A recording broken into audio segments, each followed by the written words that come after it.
There are currently over 45,000 denominations in the world, and it seems like the splitting is just getting worse. And so I would like to propose a different way forward. What we're all used to is churches and organizations centralizing power and using gatekeeping and boundaries to define themselves. And we typically do this in two ways. A bounded set has a clear line that defines who is included and who is excluded. It usually means that there is some kind of list of requirements that you have to meet in order to qualify for membership. And whether that's a set of beliefs or behaviors, there is a clear in and there's a clear out. In contrast, centered set communities base membership on defining a center and then observing how people orient themselves or the direction that people are moving towards or away from that center. So in other words, one can be very distant from the center, but as long as they're moving toward the center, they belong. It allows for more diversity and, accounts for more complexity in people's journeys. And so a centered set paradigm is usually some kind of attempt to stick with the essentials. I would rather be part of a centered set than a bounded set.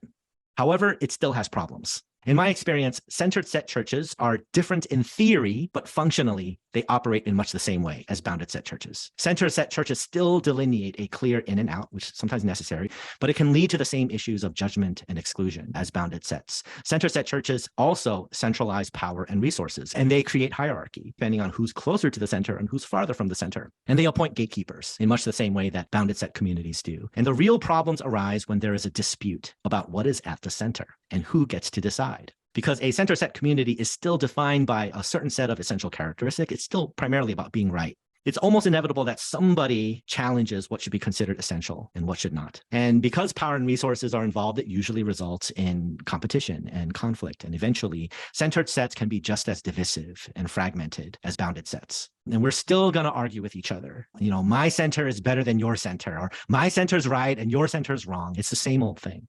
And this comic is kind of a sad commentary on the state of Christianity. This person is leading a church membership class, and he points to a point on the chart, one tiny little line, and he says, so this is where our movement came along and finally got the Bible right. And so here we are. The church has been splitting for 2,000 years, and now we have over 45,000 denominations, all convinced that they are right.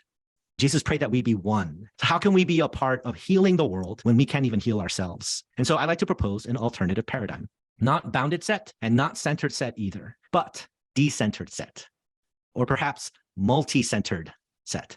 I think the only chance at healing our divides and coming together is to stop trying to be the center. In other words, stop trying to have all the answers. We need to see ourselves as just a part, not the whole. I imagine the church as this multinodal network that is connected and shares resources and knowledge with one another. In a decentered set, there is not one center, but many. And it becomes a living, dynamic system. Power is shared and distributed. It is interconnected, non-competitive, and unitive. It can even be multidisciplinary, right? Theologians don't have all the answers. No one has all the answers. And so we need each other. We need to connect. We need the whole body working together.